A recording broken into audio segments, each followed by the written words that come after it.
फडणवीसांची येणारी दृश्य यावेळेला पाहतोय। भाजप मुख्यालयामध्ये देवेंद्र फडणवीस पाठोपाठ आता स्वतः पंकजा मुंडे देखील दाखल झालेल्या आहेत। आपण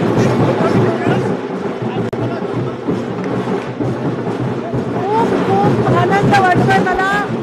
आवाज येत नाहीये माझ्या आनंदाचा।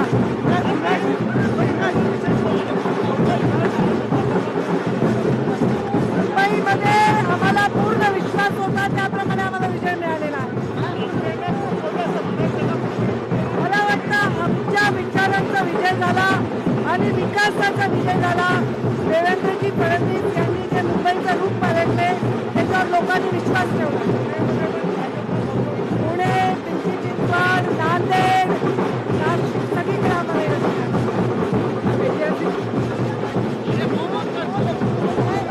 और ये मुझे अपेक्षित था, बहुत अच्छा विजय हमें प्राप्त हुआ। आणि या घडीला आणखी एक मोठी बातमी। छत्रपती संभाजीनगरमधून ठाकरे सेनेचे रशी